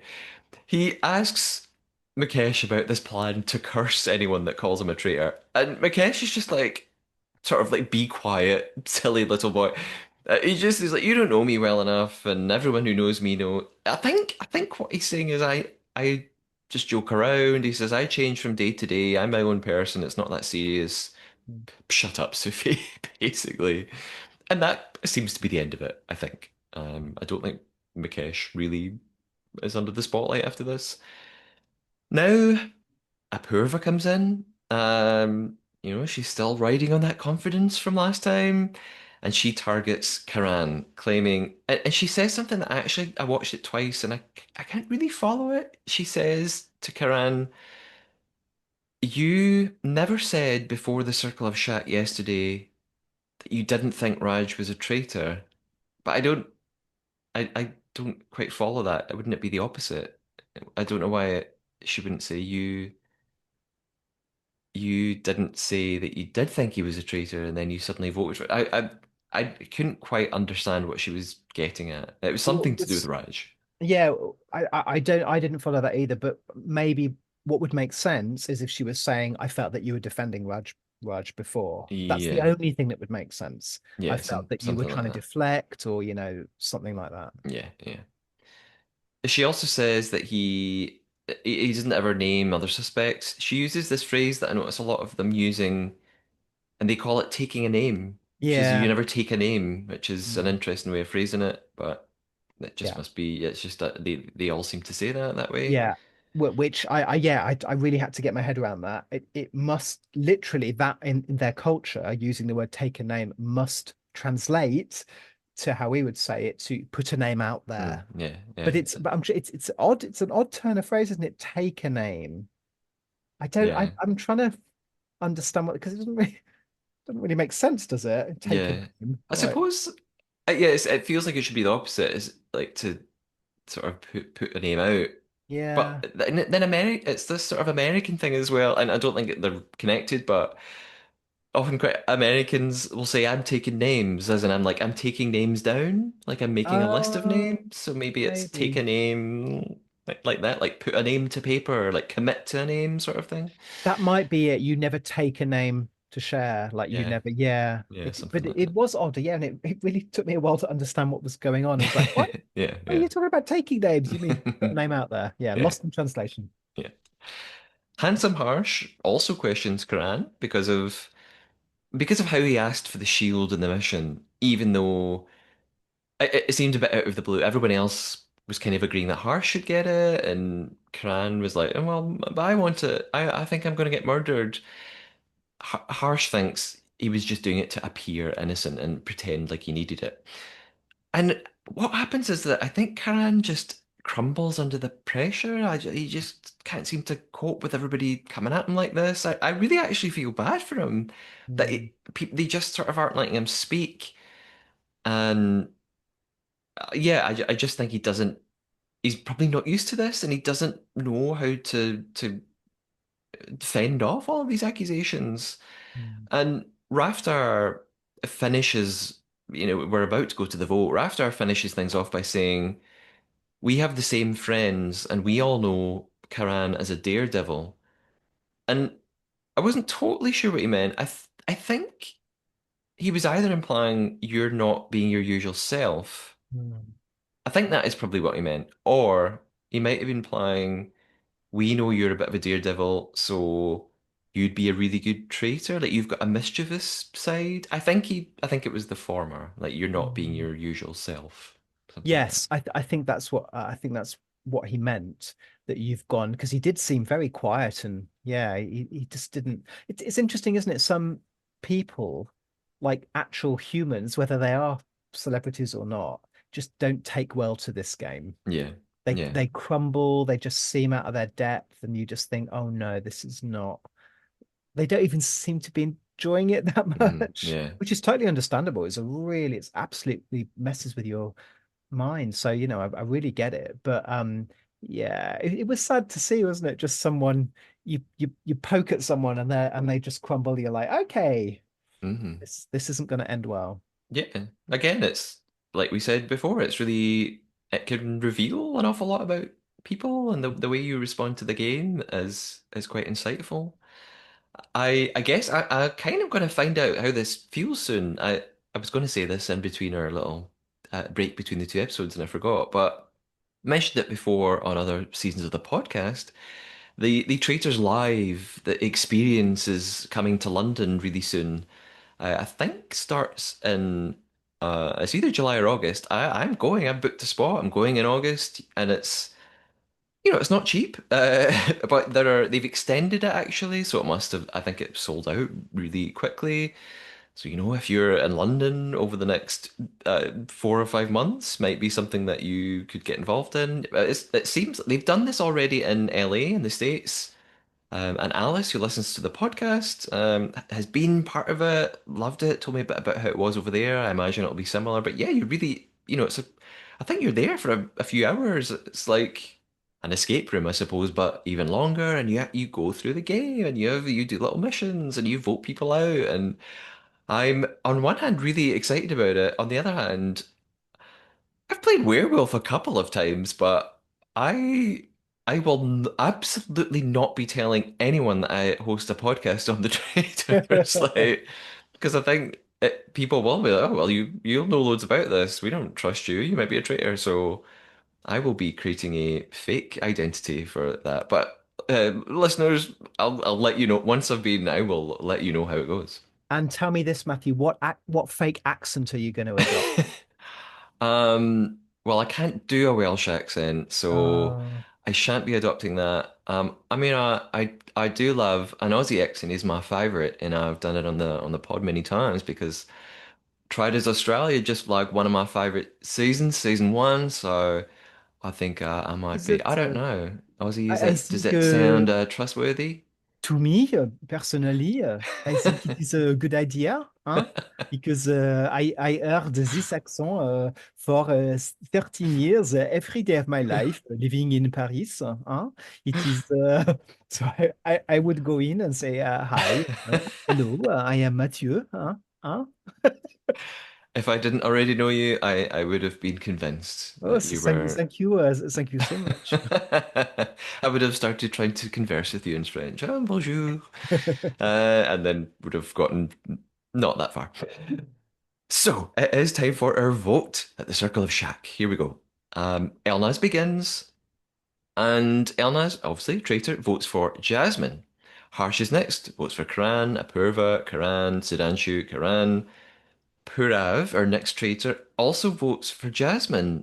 And I thought this was really interesting because it turns out they're the only two people who vote for Jasmine, even though other Oh. people had been talking about her. It's interesting that they didn't go with Karan. Because previous Circle of Shack, they obviously, like we said, they read that they figured out Raj was Mm. going, they went with the flow. So it either seems like they misread things here, or I wondered if they had quickly made an agreement before. Let's Mm. Go Jasmine, not realizing that things weren't going to go that way. Next to vote is Janvi, who votes for Mahip. Not surprised, Janvi and Mahip are head to head. Sufi's next and votes for Kran and says, "Because girl, I am confusion." I think that might be the title of this episode. Because girl, I am confusion. Kran is next and votes for Mahip. Obviously not going to vote for himself. And Shula's next, votes for Kran, and says that you didn't even try and really defend yourself. Jasmine votes for Mahip. Orphe votes for Kran. She and Harsh both say that he's acting differently than his usual self. Mikesh votes for Kran. Janat votes for Kran. If he gets one more, there's no going back. And in fact, everyone left votes for Kran. Ashish, Mahip, Rafter. And so that's it. He's going. He is invited to give his speech. He stands up. He says, "I love you." the party's finishing a little too early. And as viewer, we know what's coming. Like we're waiting for that horrible reveal. He says, "Everybody played well. I'm proud of you." He says, "After me, stories will be narrated in this gathering." And I don't totally know what he meant there. I wondered if he meant people are gonna, the traitors are gonna make up these stories and mislead you. I think that's maybe where he was going. He says, "The crowd will look for me, but who knows where I will be." And while he's speaking, Apurva and Jana are like they're like covering their faces. They are just like dying. Like they just are desperate for this to be over. They're really freaking out on the edge of their seats. And he then says, "From the first minute and the first hour, I was an innocent." And off he goes, and the players are gutted, and some of them really genuinely look upset about what they've done. Of course, Karan, host, has to sort of stick the knife in, and he says, "I doubt." He says this thing that threw me off for a moment. He says, "I doubt if anyone but Harsh will sleep peacefully tonight." And there's even a shot of Harsh going, "Huh?" And because I forgot he had the shield, so for a moment I was like, "What? Why is he picking on Harsh?" And I Yeah. suddenly remembered. And he says to them, "Try to rest your head and your soul, which must hurt today." So he is reading this group. Off he goes. Jasmine is then saying to the others, "I told you to murder me tomorrow if Mahip stays." She's not. It's not actually what she said. And she's saying, "If I was making such a big statement, you should have believed me. I told you." So she's still convinced it's Mahip. And Harsh is like, "Well, you had all day to say this. You left it too late." Janat in her confessional is crying about Kran for real. She feels so guilty about it.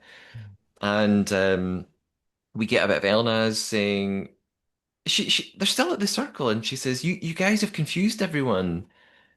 I wonder why she chose now. I just thought it was interesting that she chose to speak up. I thought maybe she should just, you know, Elnaz, no one's voting for you. Just don't say anything. They leave the circle. They're all really deflated, and we're just really seeing the toll this game takes. They are so stressed out by what's happened. We're only on episode 3, but they have taken this one really personally, it seems. There are, a few things that happen post Circle before the Secret Tower. Everyone, they're feeling terrible that they turned on Quran. Although some of them, interestingly, blame others for swaying them. Like it's not their fault who they voted for. They're like, well, it's because of what this person said, and you shouldn't have said this. And again, Jeanette is really upset. Janvi's trying to convince everyone that Mahip and Nikita looked at each other when Karan mentioned the traitors in his speech, which obviously they didn't. And I just thought, as if they glanced at each other. I mean, not that in Traitors sometimes traitors do silly things like suddenly turn when the word traitors mentioned, but I'm pretty sure two traitors across the table aren't going to suddenly look at each other when someone mentions it. But Janvi's convinced. Raftar's talking to Prav about Elnaz, so actually maybe she is in a bit of trouble, saying maybe she's a traitor. She seems to be infiltrating all the groups. There's a little bit of chat about this, about Elnaz going around people, and someone calls her like the messenger. Ashish and Jasmine talking about the same thing. And all of this is worrying Purav a little bit. He's noticing this. Purav reminds me a bit of Harry from UK Traitors Series 2. He's sort of, young traitor, handsome guy, charismatic, gets on with everybody. Probably is, I'm going to guess, will get quite far just because he's so amenable and likable. So I just had a moment there. I thought, oh, you're possibly playing the game really like another traitor who's done well. Yeah. Purav reminds me mostly of a guinea pig. Is He it is because he's so he's really sweet? cute. He's got little chubby cheeks. He's like a little guinea pig. He's so cute. I don't know. He's just got a little cheeky smile. Although I don't know if guinea pigs have cheeky smiles, but there we go. No, they do make cute like squeaky noises. Squeaky Um, noises. So does Purav. I thought you were going to say he reminds me of and name some like obscure player from some season like that I'd Mm, forgotten all about, but no, he's the cute guinea pig, which is fair enough. It's midnight chimes time, and Last thing before Secret Tower is that we hear, and I think see Uorfi saying the "I hate this game" line, which we heard in episode one, which you noticed. Yeah. So Secret Tower, here we go. Uh, Karan reminds us again, two traitors left. They could recruit tonight if they want. And again, Elnaz and Prav immediately just discount it. They're going to continue murdering. They just want to kill, kill, kill. So they start discussing their options, and there's a bit of friction actually here now. So Elnaz suggests Anshula. She thinks it'll make everyone think Mahip has done it in an attempt to make herself look innocent. Yeah. And she's saying she's got this whole game plan. She's like, then here's what we do next. Then we recruit Jasmine, because Mahip's then definitely going to get voted out. We recruit Jasmine, then we get Jasmine banished, and then everyone gets a traitor, and that's going to appease them. And Parav is not on the same page. He's like, he just says, I think this is a bad plan. Mm. He thinks, first of all, no one is going to believe that Mahip would kill Anshula, and anyway, we don't need to do that. He's like, she's going to get banished anyway. We don't need to kill Anshula to do that. Mm. He would just rather kill a strong player, an influential player. And they really can't see eye to eye on this one. They go back and forth. Parav thinks that Elnaz is deluded about how much sway she has and how much she can control the game. And I think Elnaz thinks the opposite. She's like, he doesn't realize the power he has. He's not thinking about the long game. They at least then settle on their kill list. Their three people they may murder, and it's either going to be Mukesh, Ashish, or Raftar by the looks of things. And they've chosen those three because they are, in their opinion, the most influential players. The decision is made, and episode three is done here.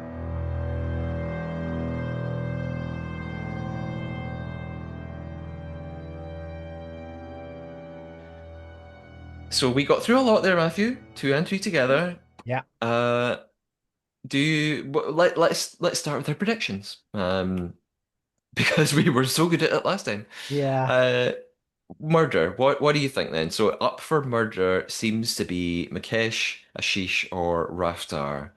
Any of those you want to go for? I mean, I don't think they should get, I don't even know why Ashish is on the list because there's still suspicion, isn't there, around him? Yeah, that's what I thought. Uh, maybe it's waned so much, and maybe Mm. his because he's an older figure who people listen to, that kind of outweighs it. Yes, interesting. There's probably a whole conversation to be had around the older figure, particularly in the celebrity versions, that is very respected, Mm. that either becomes a target because you're like, oh, people trust you and they don't want to get rid of you. You're dangerous. We need to get rid of you. Or they just kind of bumble along. I'm not saying Ashish is a bumbler, but bit of a bumbler.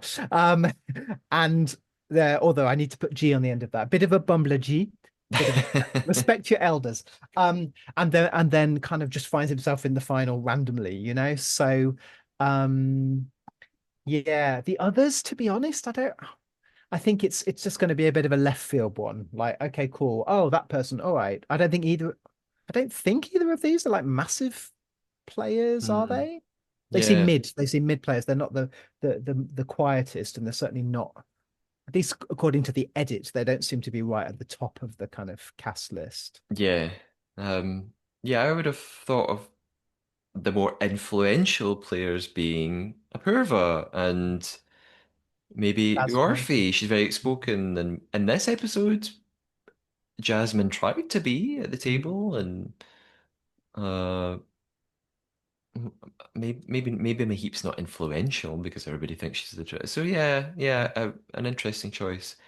I'm going to put you on the spot, Matthew, because I'm not going to make any predictions about Mhm. murder or banishment, and the reason is I watched the preview and I kind of wish I hadn't, because actually the Oh, preview shows one of these three people still in the show. So okay. it kind of ruined for me that that person won't be going. So I'm just not going to say anything. Okay. Any guesses about who may be banished next? Ooh, banished. Yeah. Well, we've had a few kind of left turns. I feel like the Raj Hmm. thing came. pretty last minute. In fact, it kind of came at the table more than anything else. In fact, the two banishments, although it's not called that, but we know what we mean, we've got to call it something.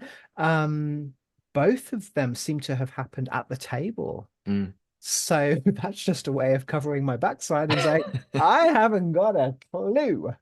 Um, Banishment, no, it's I mean, surely Mahip has to go sooner or later. Because we have this, don't we, in some seasons, the highly, highly, highly suspected player, and they just keep and then eventually they go, You've been around Just for too long, yeah, put you out of your misery, give it a go before we so yeah, we can move on, you yeah. know.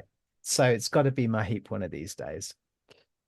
I just won't say anything Hmm. because maybe it will be affected by what I've seen in the little preview. So from Hmm. now on in the series, I am not going to watch the next time on the I Traitors. I never do. I don't even do it on RuPaul's Drag Race because I don't want to know what the next challenge is because I feel they give too much away. And I've got a Yeah. very good memory. So come next week, I'm going to remember everything that was in the. And don't get me started on the Great British Bake Off where they go, tonight we're doing biscuits and this person's biscuit is going to collapse and then this Yeah. one and they're going to get a handshake. I'm like, you've given me the whole episode. Yeah. I usually don't watch and people who listen to the podcast, I say this usually all the time.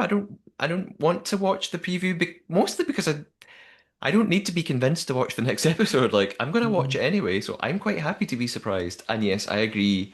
There's another big TV show in the UK, and I won't say the name of it because I may or may not work for the company that makes it, but I always just skip the first 2 minutes Yeah. of there's first of all there's an extensive recap, which is fine, Mm. but then there's a coming up on and I'm like I don't need to see this, like get on with it. So yeah, I'm usually not one for previews, but I do like a recap because I actually have quite a bad memory. So. We don't really have listener questions, but we do have a couple of listener comments. I've already actually read one. We had a really nice comment from Liz on YouTube saying, "Great to hear you back again." A couple of other nice comments saying, "Hey, really glad you're covering this season." I There was a comment on Spotify from a listener. I'm so sorry, Spotify listener, because I didn't write your name down. However, I will in real time check the name of this listener. But in the meantime, John on YouTube asked the same question as our Spotify listener. John said, simply just said, "No traitor, traitor," uh, because normally on the podcast we play a little game where the co-host and I try and lie to each other throughout the episode, and then at the end we guess what the other person lied about. And I love playing it, and I'm quite glad that listeners have said, "Hey, what happened to the game?"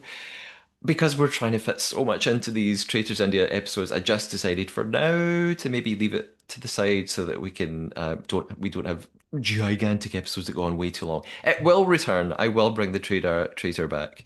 Um, where is oh, it's Emma. Emma on Spotify has also said no traitor game. So Emma, it will come back. I promise. Look, Matthew, we've got this wonderful, exciting new format that I've introduced myself, which we're Of going to do course, round three of right now. And of there's going to course. be, I'm going to challenge you. You have to try and guess. You're never going to get it because not a single word is recognizable to an Okay, English speaker. What am I saying when I say, here we go. I'm concentrating. ये सभी लोग इतना सुंदर कैसे है? You Can I said. say it again? ये सभी लोग इतना सुंदर कैसे है? You said, no, you didn't really say this. You said your green cape is very beautiful. However, Ah, I don't. Is you it? got you got one of the words right. Cape, No, beautiful.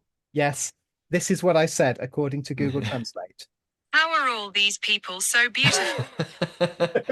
Hey, was worried. I'm picking up the language. You're picking it up. You are picking it up. So, ये सभी लोग इतना सुंदर कैसे है means, and it's a genuine question, how are all these people so beautiful? Which is the main question I'm asking, particularly the traitors. We have ended up with two very stunning people as traitors.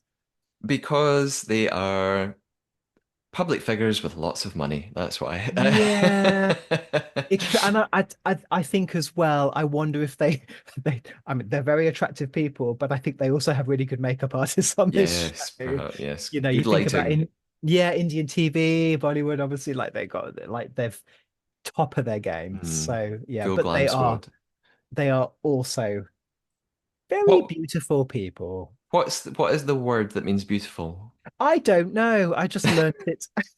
So my Hindi is not improving. Um, Okay. Sabhi log itna sundar kaise hai?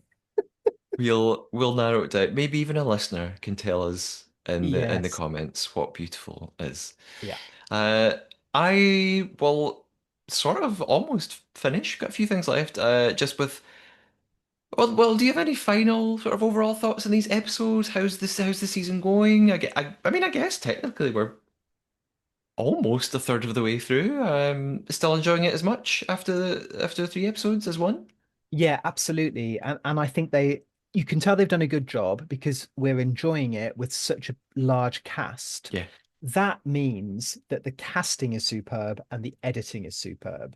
Because by the time you get to the end, even seasons, international seasons, I haven't really enjoyed. By the end, you're like, oh, it's Bob and it's Frederica. And you just end up liking the people. Or if not liking them, you feel you end up with this weird kind of dysfunctional family at the end Hmm. when they're at the final fire of truth or whatever it is. You're like, we made it, we got here. I've spent like several hours with these people. But I'm in it from the start. So I'm so excited. Like, where are we going to end up with? Who are going to be those final ones at the end? Yeah. Yeah. I agree about the cast. I know everybody's name now. I feel like I definitely know them all. And again, when you're met with 20 people in episode one, the last podcast episode, it was kind of happened to when I was making my notes, keep scrolling back. Who's that person? Who's that person?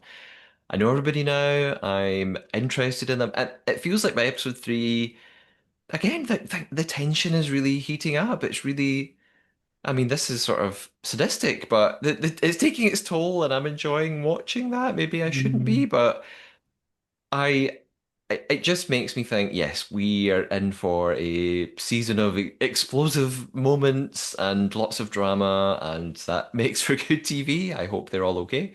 And I say this every time, every season, but the psychology of herd mentality and collective hysteria just always fascinates me. The way that people will change their minds at the round table or the circle of shack. And then, like in this episode, afterwards, people going, "Why did I do that? Why did I vote that person? I shouldn't have listened." And it it makes me think of the Crucible, just that idea of mass hysteria, which and I love that play. So. Yes, I also really enjoying the season. Yeah, looking forward to the next three next week. Before we get to those three, and I finish with a couple of things that listeners might want to know. Matthew, MaJiKer, tell us again where we can find you online. I am on Instagram, very original. I don't know if you guys have heard of it. It's like I don't post very much, but I did post about that pulp album that I was singing on because, what's the point of social media if you can't show off when you're singing on? Did I mention I'm singing on a number? I don't know if I mentioned that. I'm actually singing on a number one album. You Uh, skirted by it. I I actually didn't even skirted. catch it. Listen, the music industry is a complicated beast, and these days, when you get a win, you got to celebrate the wins. Yes. So I'm celebrating that. But yeah, I'm on Instagram, MaJiKer underscore.